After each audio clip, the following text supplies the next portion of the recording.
مشکل تو بہرحال ہے، رابطے کٹ گئے، گھروں میں لوگ بیٹھے ہیں، پریشانیاں ہیں، کاروبار بند ہیں، باہر نہیں جا سکتے، بور ہو جاتا تھا بندہ، کو پارک بچوں کو لے گیا، بچے بھی گھر میں ہیں، تو پریشانی تو نیچرل چیز، گھر میں بیٹھے ہیں، یقیناً بچے ہمارے ساتھ ہیں، بے شک، بیوی، رشتہ دار، ماں باپ اگر ہم اکٹھے رہتے ہیں تو ہمارے ساتھ موجود ہیں.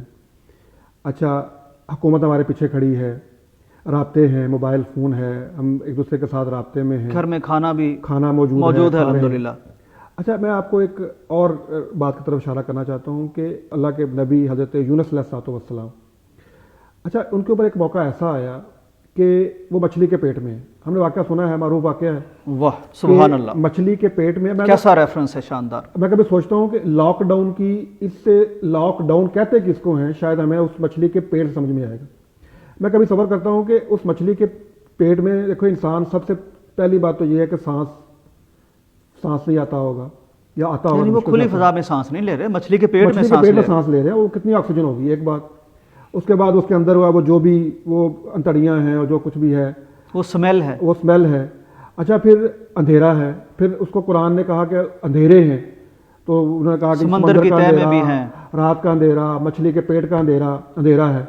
اچھا، کوئی رابطہ نہیں ہے باہر، آپ زمین پہ نہیں ہیں، آپ پتہ نہیں کہاں ہیں. اچھا، دنیا میں کسی بندے کو نہیں پتا کہ آپ کہاں پہ ہیں. اللہ اکبر، کوئی رابطہ نہیں ہے، صرف ایک ہستی کو پتا ہے کہ آپ کہاں پہ. اس سے رابطہ جڑا ہے. اس کائنات کے اس بندے کا جس کو کوئی نہیں جانتا، اس کے وہ کشتی والے بھی نہیں جانتے، جن کے کہنے پہ وہ سمندر میں کودے تھے، کہ اب ان کو بھی نہیں پتا کہ وہ بندہ کہاں پہ.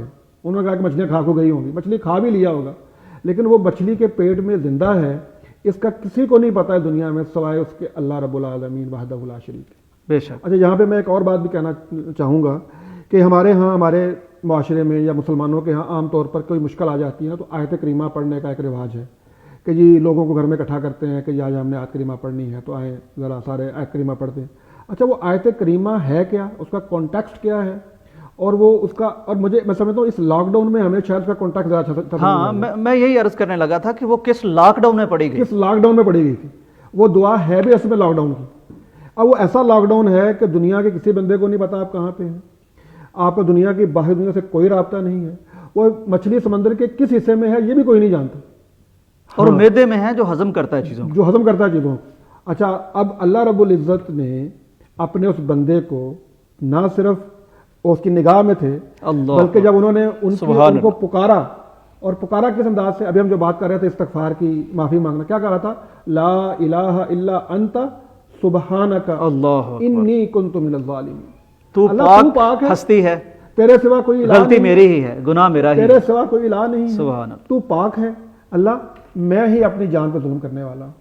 میں کہتا ہوں یہ لاک ڈاؤن کی دعا ہے. سبحان اللہ. آج ہم سارے مسلمان جس میں بات کرتے ہیں کہ استغفار کریں اور گھر کے کوئی کونا پکڑ کے بیٹھ جائیں اپنے گناہوں پہ رونے کے لیے، کیا کہیں، لا الہ الا انت سبحانک انی کنت من الظالمین.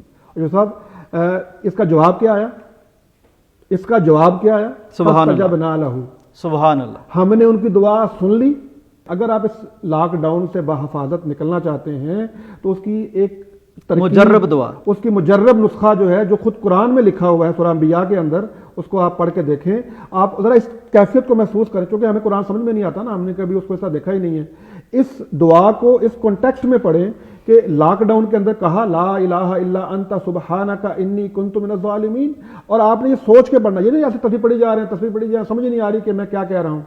آپ کو پتا ہو میں کیا کہہ رہا ہوں کہ اللہ تیرے سوا کوئی الہ نہیں ہے، تو ہر عیب سے پاک ہے، اللہ میں اپنی جان پہ ظلم کرنے والا ہوں، یا اللہ مجھے معاف کرنا. اچھا، اس احساس سے آپ پڑھیں، یا اللہ اس وبا سے، اس مصیبت سے ہماری جان چھڑا دے. اب کیا ہے کہ جواب کیا ہے، فاستجبنا لہ ونجیناہ من الغم. ہم نے ان کی دعا سنی، اس مچھلی کے پیٹ میں، اس گمنام جگہ پر ان کی دعا کو بھی سنا، اور پھر کیا ان کو اس سے نجات بھی دے دی.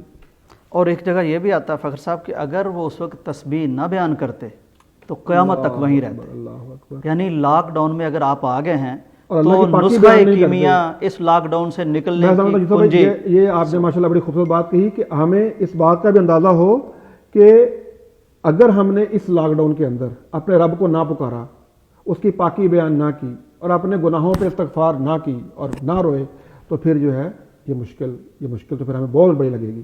لیکن اگر ہم نے کبھی یہ رویہ اپنا لیا جو کہ حضرت یونس علیہ السلام نے مچھلی کے پیٹ میں اپنایا، تو انشاءاللہ ہمارا ایمان ہے کہ اللہ تعالیٰ نے جس طرح یونس علیہ السلام کی بات مچھلی کے پیٹ میں سنی تھی، اللہ ان حالات میں بھی ہماری جو ہے آواز کو سنے گا، ہماری پکار کو سنے گا اور ہمیں اس ماحول سے اس حالات